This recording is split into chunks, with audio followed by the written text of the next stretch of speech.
How was it going, everybody? I am Donut, and we reacted to Season 7, Episode 2 of The Walking Dead, The Well. Which, unless it's a literal, like, we already had the well in Hershel's Farms. I'm not sure we're going to do another well, but we could. But it could just be going back to the well, you know, that sort of phrase, going back to the well, repeating something. I'm not sure what would it be going back to the well in this instance, you know.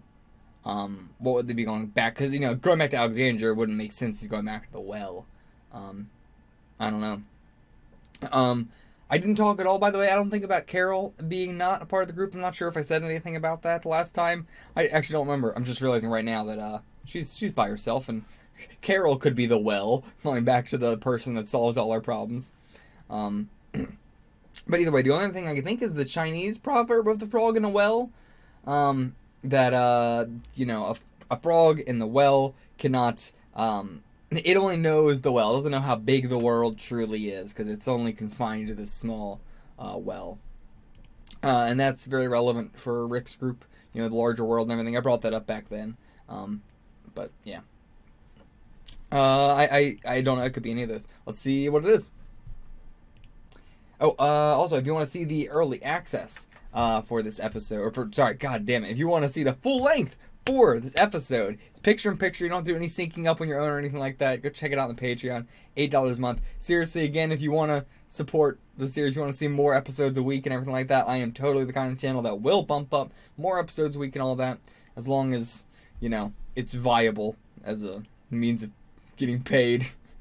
This is my job. So, show some support on the Patreon, get the full length, go check out early access for next episode. Yeah. That's it. Let's get into the episode.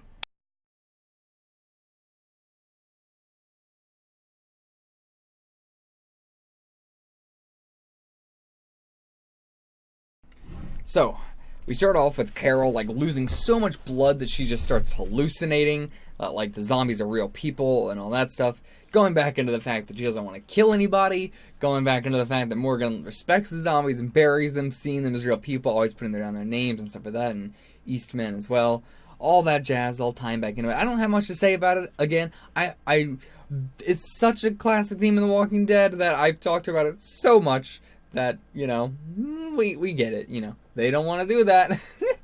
I don't want to, like, repeat what I've just been saying over and over and over again. So let's talk about the new stuff this episode. They get to the kingdom. They don't know they're from Alexandria or anywhere. They just think they're two randos. Or he just didn't ask and doesn't care. But, so, we're introduced to the kingdom. A new civilization. An amazing civilization. I am in love with this place. I love the different styles we have going on. We have Alexandria, which is Rick's group, which, you know, has two different things going on. We have the original people there who are all ignorant of the outside world, and they had barely seen anything. They just happened upon a big civilization like this by accident. You know, they got super lucky.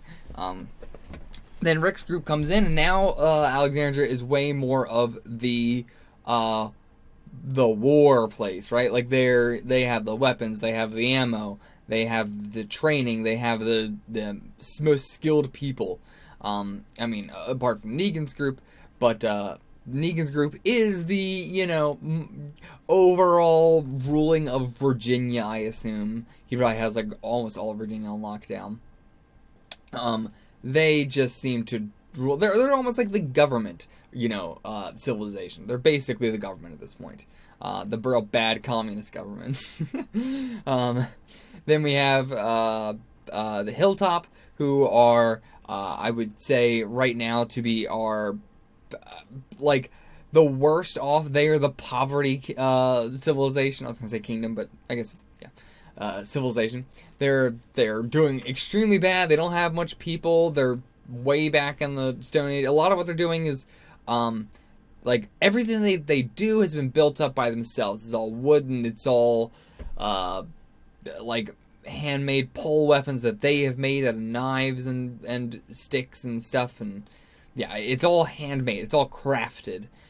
Then we have the kingdom, which is reusing stuff from the world, but is also mainly relying on an old medieval aesthetic, as well as just, I would say their main thing is ignorance is bliss is, just again go overdo it with the good, and to compensate for the bad. But yeah, every single kingdom being so distinctly different is fascinating. We have even things like the hospital, which is kind of like a civilization in a way. It's hard to say because I'm only counting them as civilizations if they're actively like trading with other groups. That's how we should classify it, I think. But either way, my favorite part about Walking Dead, I've said 1,000 times, is civilizations, especially the parts where we go around and we see all the details of how their systems are set up, and we get this in like every single medium, whether it be the games or the TV shows or the fucking comics or whatever. Like, they know that the audience loves seeing, like, hey, look at all these file cabinets being used as plant pots, or just like, not even like, look at this cool thing being used this way. I just love seeing, like, okay, here's where they hang up all their shirts, and this is how they get their food, and this is how they, they have all this fresh fruit here. Like, again, things like just him saying we have fresh fruit was such a world-building line. It's crazy that we live in the kind of world where the line, do you want some fresh fruit, we grow it right here, is crazy. It's a world-building line. It's nuts. Oh, I love Walking Dead. I love civilizations. I love it. So, we get introduced to King Ezekiel and Shiva, his pet tiger. Really reminds me of the hyena men in Africa, who just have like their hyenas on chains and everything, just walk around with them. Terrifying, absolutely terrifying.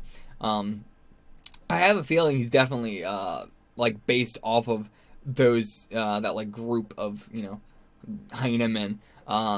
Just because he's also black, he's got the huge dreads, he's got the, like, just the way he holds the chain is very similar. Like, it could be anything, but it's a chain. It feels like it's definitely a nod to that. And especially with the way that The Walking Dead is, it's so lawless, it basically is Africa. No, who am I kidding? Africa's definitely worse. Jesus. Moving on.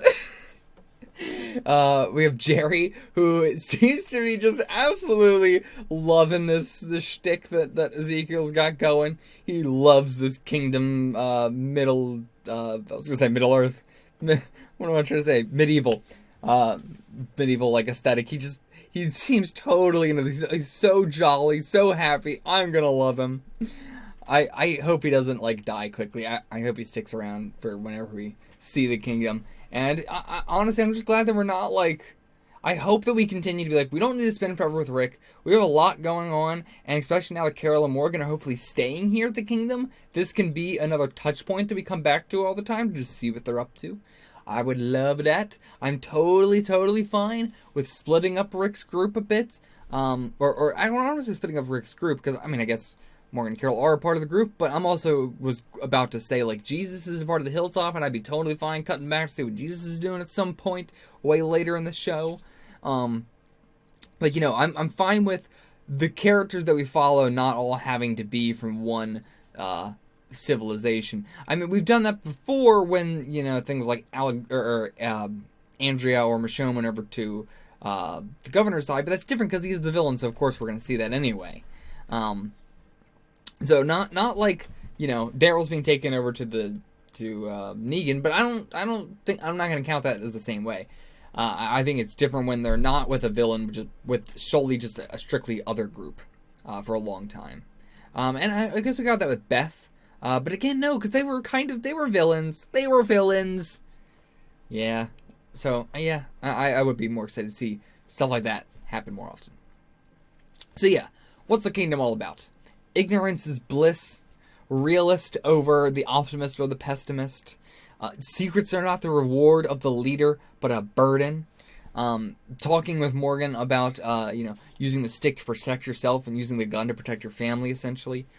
I fucking love Ezekiel. Like, all that, just like, I'm like writing down all these, like, he's just spitting straight facts, man. He's the perfect leader. He's better than Rick. He's better than any other leader we've ever seen. I trust him 100%.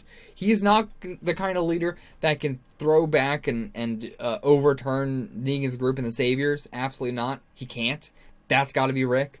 But other than that, as just a solo leader of the Apocalypse, he's fantastic. He better not fucking die. He's gonna die at some point, but I hope it's of old age rather than of getting shot or something like that. I want us to do like a big time skip and maybe he dies of old age. I mean, at some point in The Walking Dead, I would love a time skip of like a year. I mean, once we get much farther in, but like we're gonna get to a point where we're gonna need to do a time skip to really change things up dramatically. But that's a ways off. The kid that Ezekiel wants to train to be able to join his council and all that, Morgan doesn't want to influence him. He and others as well. He wants them to come to their own choice. He doesn't want to, like, how do I put this? He's not even like willing to talk about it really that much because, yeah, even though he was trained in it, he doesn't want to be. He feels like Carol was forcing her view onto him. He was forcing his view onto her later, and they just kind of switched around. And so now he doesn't want to be any part of that. They're both so extreme, him and Carol, with everything they do. Yeah, the Kingdom is making new music, which apparently BDG was wrong. It's not ska. I was really hoping it was going to be ska, but no. It is, yeah, it's amazing that they are making new music, though. Again, music, books are extremely hot commodity, especially the good ones, as we can see. Entertainment is becoming highly tradable. I imagine they're going to be able to eventually trade people to come see the musicians do a show or something. I guess it's not a trade, but a attraction. And yeah, his whole thing of Ezekiel's thing of drink from the well, replenish the well. Anybody can come and hang out at the Kingdom if you want, eat what you want, do what you want, but you got to replenish what you do, and not exactly replenish exactly what you took and all that, but you have to, make up for. You have to put in work with whatever you put out. It doesn't have to be 1-to-1. It's not an eye for an eye, but it has to equal out in the end. And I think that's a great system, honestly. Rick's group could use that too, honestly. But the whole reason that, speaking of Rick's group, they couldn't find any animals back in Season 5 when they were on the road was not because all the animals are dying off, but because all the animals are going into the cities where the zombies are there that they can eat. Which makes a lot of sense. You go where the main food source is. You go to supply and demand. So, yeah. The wilderness is actually the worst place to be now because there's no fucking food to eat. You gotta be close to the city so you can scavenge for supplies, scavenge for food, scavenge for medicine. It's like the cities are always going to be the #1 hub, no matter what. And yeah, that guy that got in a fight with the Saviors is gonna absolutely fuck things up for him. He's gonna screw it up. He's gonna try and fight back with the Saviors, and it's gonna go bad. And now, at the end of the episode, Carol is just the old bag who lives at the outside of town. She's just that woman where, you throw your ball over their fence and nobody wants to go get it because we're all too afraid of that scary woman who never leaves our house. But that is what she is. She's just like right on the outskirts, just the old witch. Alright. Well, that's it for this episode. I will see you guys for the next episode. Until then, get the fuck out of here.